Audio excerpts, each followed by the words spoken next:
Karena kalau dilihat sama kayak tenis biasa gitu ya sih. Setuju memang. Itu kayaknya ada pantulan-pantulannya. Yang menjadikan mahal tuh kacanya. Oh, kacanya. Oke. Assalamualaikum warahmatullahi wabarakatuh. Selamat datang di Ngopi Men, Ngobrol Pintar Manajemen. Hari ini kita kedatangan dari tim badminton. Tepuk tangan dulu dong. Kang, boleh perkenalan dulu dari badminton? Oke, perkenalkan nama saya Ariel Ortega. Di sini saya sebagai ketua umum dari UKM Badminton. Oke, setelah minggu kemarin kita ngundang tim futsal, minggu ini kita ngundang dari tim badminton. Terima kasih banyak udah hadir, Kang. Sama-sama. Gimana kabarnya, Kang? Alhamdulillah baik. Gimana Kang Adit? Alhamdulillah baik juga. Oke. Sehat ya? Sehat, alhamdulillah. Siap. Kang Ariel ini sebagai ketua umum, berarti Tuh. sudah berapa tahun Kang menjabat menjadi ketua umum?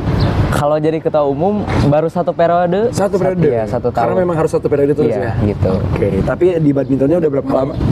Aku dari 2021. Kita kan masih 2022. Enggak, maksudnya dari periode pas sebelum- waktu diketuai oleh Oke, angkatan oke. 2021. Pas kita masuk awal Iya, udah badminton. betul. Berarti sekarang udah 3 tahun. Udah 3 tahun. Udah 3 tahun. Oke. Berbicara badminton ini menjadi hobi banyak orang kali ya. Iya, betul. Tapi menjadi hobi bagi Ariel sendiri atau memang kebutuhan sendiri sih, Rio? Kalau dari pengalaman saya ya, Betul. dulu tuh kalau dikatakan hobi ya emang hobi.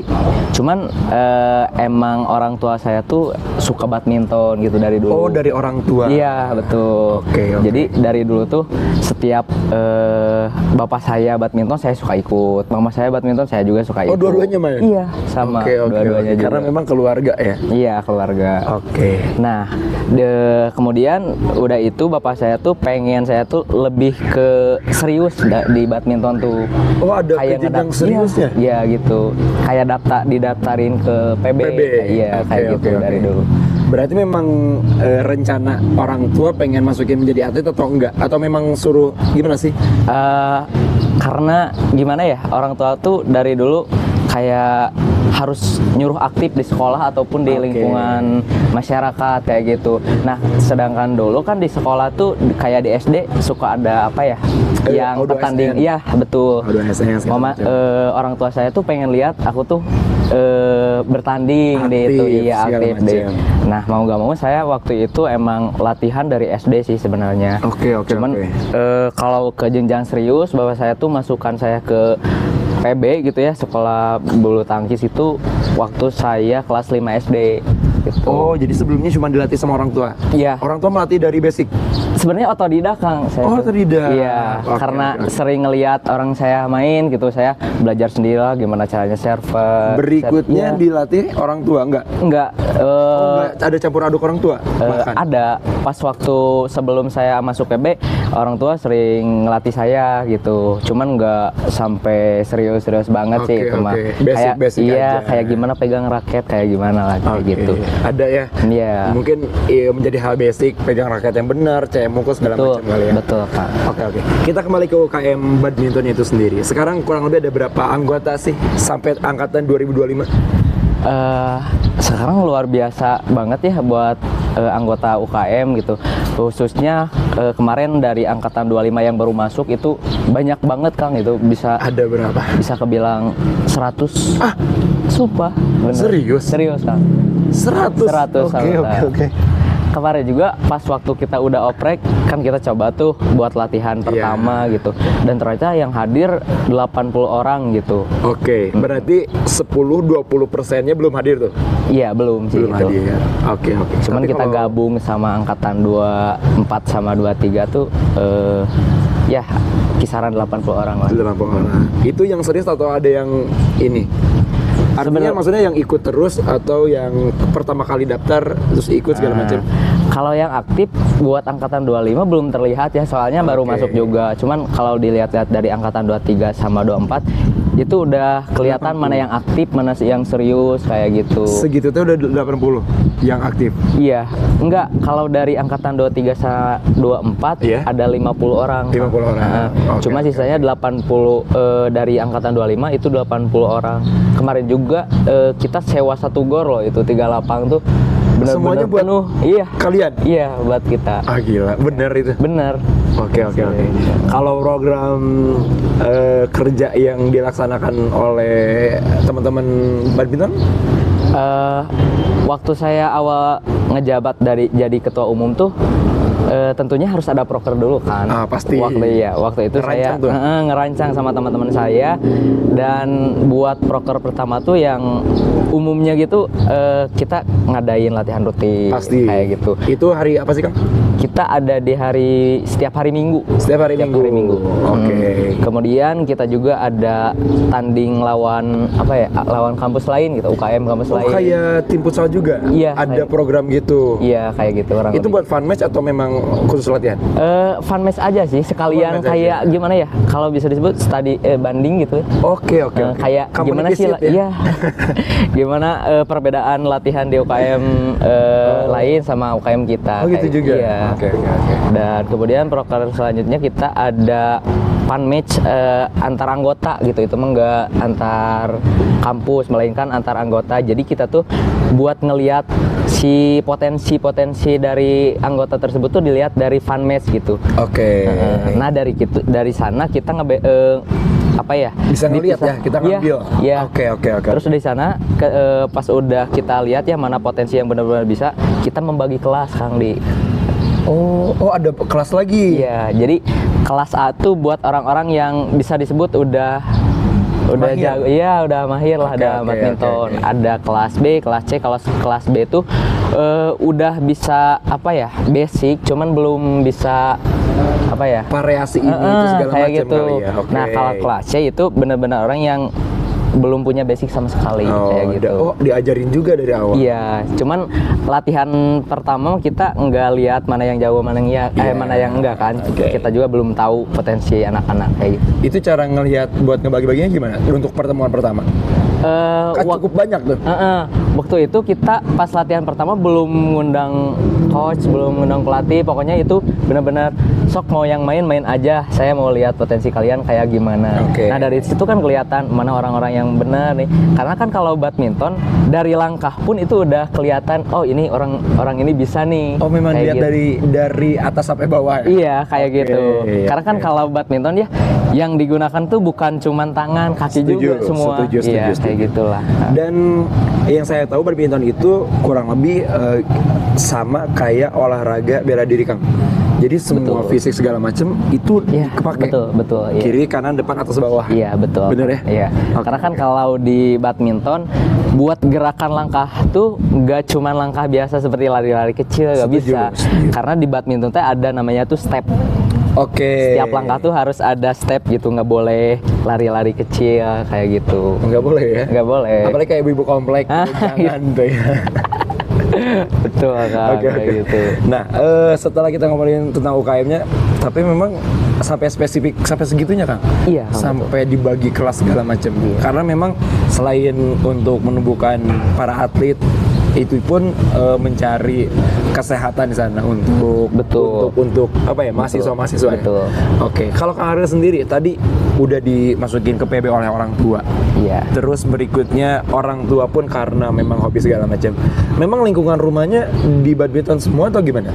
Betul. Kalau mama saya badminton dan bapak saya itu dari sepak bola, badminton, pokoknya semua olahraga dia. Memang sporty keluarganya. Iya, kayak gitu. Oke. Cuman kan dari antara olahraga lain yang saya hobi itu badminton. Kenapa badminton? Karena kalau dibilang badminton tuh olahraga yang paling mahal dan paling elit gitulah. Iya. Dibanding padel. Percaya nggak sih kalau setiap latihan tuh kita nggak cukup buat ngeluarin 10.000 per pertemuan. Karena buat bayar kok, sewa lapang. Apalagi kalau kita udah sewa pelatih kan. Kayak gitu. Oke. Nah terus. Karena mahal jadi suka. Iya bisa disebutkan. Berat. Oke. Ini tim padel hati-hati ya ini. Oh ini tim padel juga. Kita bakal ada UKM padel teman-teman. Ya lebih seru soalnya itu juga kalau dilihat selebriti itu mainnya sekarang kayak padel gitu. Itu kan serunya dari mana sih? Serunya dari mana? Karena kalau dilihat sama kayak tenis biasa gitu ya. Setuju memang. Itu kayaknya ada pantulan-pantulannya. Yang menjadikan mahal tuh kacanya. Kacanya. Oke. Kak Aryo sendiri dari awal punya cita-cita jadi atlet badminton nggak? Sempet sih pernah pengen jadi ya, cuman Kenapa terkubur? karena lingkungan saya gitu ya, semakin saya dari SD naik ke SMP itu teh lingkungan pergaulan tuh berbeda ya kan. Kayak kita tuh susah mau nekunin di jalur badminton teh, ada aja begitu halangannya. Coba ada. Kayak mau latihan nih hari apa misalkan, karena teman-teman saya main atau kemana gitu, saya jadi ikut main lah kayak gitu. Gak kuat ya. Apalagi pas waktu SMA emang pergaulannya tuh kayak kita kalau udah nggak bisa nyesuaiin udah aja itu kita. Iya, setuju sih. Gitu. Memang agak susah ya, agak berat ya. Saya juga berhenti PB tuh di kelas pas mau naik ke SMA. Oke, berarti dari kelas 5 SD itu udah masuk? Udah sampai Berarti SMP kelas 3. 5 tahun ya? Iya. 5 tahun. SMP terakhir baru keluar. Nah, waktu SMA saya keluar tuh karena gara-gara itu ya, pertama pergaulan. Nah, terus yang yang jadi orang-orang tahu saya udah ada basic di badminton tuh dari pihak SMA tuh menjadikan saya sebagai pendiri UKE di SMA school. Iya, kayak gitu. Karena ada sebagian guru atau kerabat-kerabat saya yang di SMA sana yang bawa ngasih tahu nih Ariel bisa ngembangin ekstrakurikuler di SMA ini. Itu waktu SMA jadi itu. Waktu kelas 2 saya bikin bukan komunitas kayak orang-orang yang suka badminton tuh dijadikan jadwal buat latihan rutin gitu. Cuman belum masuk ke ekstrakurikuler sekolah. Resmi. Iya, kayak gitu. Oke. Untuk pertandingan O2SN segala macam udah nyobain udah, di SMA. Dari SD, SMP juga saya udah. Semuanya? Iya. Juara semua? Waktu SD ada sih ya juara 2 gitu, cuman nggak waktu SMP karena belum rezeki ya. Iya. Soalnya banyak saingan yang benar-benar udah profesional kan kalau dia. Iya, teman-teman, beberapa teman saya tuh ada yang Jarum, ada yang beberapa PB yang udah dibayar sama sponsor lah ya. Itu mungkin yang menjadi sekolah untuk mengambil para atlet mungkin itu ya. Iya. Jadi ada sekolah yang mengorbankan nilai segala macam biar dia latihan terus. Iya, kayak gitu. Sedangkan kan kalau dari PB Jarum sendiri, dari pihak sekolah tuh ngelihat dari ID card atau orang-orang yang udah masuk PB Jarum kayak gitu punya ID di Liga Indonesia kayak gitu. Yang otomatis otomatis orang-orang itu nggak harus seleksi, harus karena udah tahu dia punya ID card PB Jarum dan otomatis masuklah ke atletnya sekolah gitu. Nah, kalau kita bicara tentang sepak bola tadi kan ada budaya yang tidak baik ya, orang segala macam. Di badminton ada nggak sih?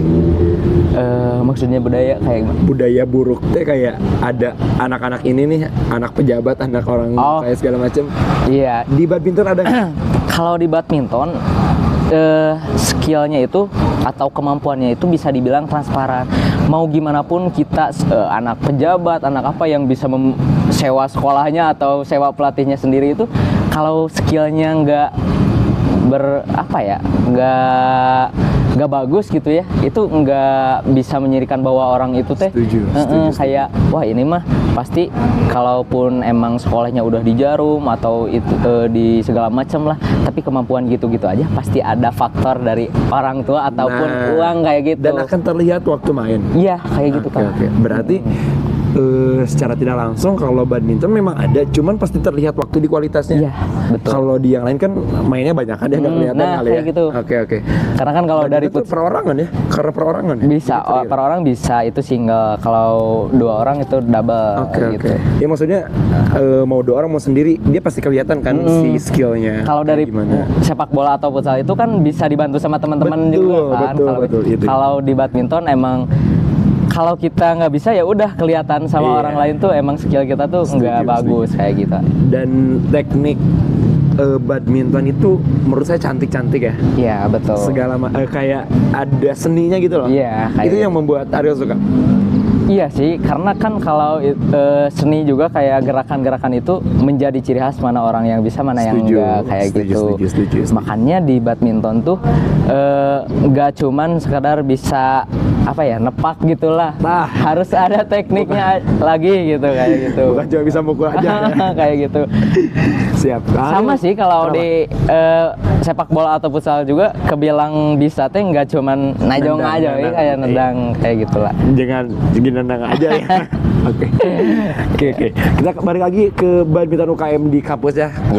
Kang Ariel sebagai ketua umum yang mungkin tahun ini akan lengser, Betul. dan di tahun Kang Ariel terakhir bakal ada event yang Betul, bakal dilaksanain di bulan ini. Betul. Betul ya? Di akhir bulan Boleh ini. disampaikan dulu eventnya apa aja? Oke teman-teman, khususnya buat mahasiswa di Gitek University, sebentar lagi kita tanggal 23 November akan mengadakan turnamen internal antar prodi, yang dimana event ini tuh menjadi program terakhir dari UKM badminton angkatan periode Ariel. saya. Oke. Dan apa ya, turnamen ini tuh jadi bukan ciri khas, pembeda dari turnamen-turnamen lain, karena Apa ini tuh yang membedakan? karena kalau bisa dibilang ya, dilihat dari turnamen-turnamen himpunan yang ngadain turnamen badminton tuh kayak nggak serius-serius banget gitu. Oke. Cuman kita tuh udah emang ngikutin standar PBSI. Oh, emang iya? Iya, kayak spanduk-spanduk lah, pokoknya udah Dari peraturan segala macam. profesional kayak gitu. Oh, menarik. Ya, Menarik. Kayak gitu, Kak. Ajakin dong teman-temannya buat ikut. Ya, buat teman-teman dari prodi manapun ikuti dan meriahkan turnamen ini, karena turnamen ini itu jelas besar lah buat di Jelas Gitek. besar Ya, dong. kayak gitu. Nanti kita bakal ngadainnya di mana? Udah ada tempatnya? Udah ada, kita akan apa ya, di BSD Riung Bandung. Kalau BSD Riung Bandung. BSD Riung Bandung. Ditunggu teman-teman untuk hadir dan daftarin. Betul. Instagramnya ada? Ada. Instagramnya apa dong? Kalau Instagramnya kita ada Digismash Turnamen Badminton. Oke, berat namanya ada Digisman. Digismash. Digismash. Pokoknya itu di dia tuh, bukan Di sini. follow. Nanti ada posternya, boleh Oh, dilihatin dong. dimasukin. Oke. Enggak, maksudnya tadi di ini aja, diedit gitu. Oke. Ariel, ada harapan untuk teman-teman yang akan melanjutkan periode badminton ini mungkin? Buat teman-teman saya ya, khususnya Adik-adik dong. adik-adik saya gitu yang mau meneruskan kepengurusan UKM badminton gitu ya. Karena kalau dilihat-lihat kita tuh bukan berarti ngejadiin anggota-anggota tuh harus rame di latihannya. Yang jadi permasalahan tuh gimana caranya kita menyatukan gitu organisasi ini tuh, keluarga ini tuh senyaman mungkin kayak Menjadi gitu. sebuah rumah mungkin ya? Menjadi sebuah rumah mungkin bisa dibilang kayak gitu, Pak. Setuju. Hanya saya menyampaikan Mengharapkan. berharap jadilah lebih baik dari angkatan sebelumnya kayak gitu. Oke, ini udah baik. Berikutnya harus baik kayak gimana lagi? Gila. Harus Terima lebih kasih baik banyak. dari Makasih ya. banyak Kang Arya, sukses Terima kasih. selalu. Pokoknya mah jangan lupa follow Digismash. Oh, ini akun turnamennya. Digismash. Digismash Badminton Turnamen. Terima kasih. Kayak gitu. Sampai jumpa lagi. Kalau kalian mau diundang, komen di bawah. Diundang siapa? Boleh. Sok we.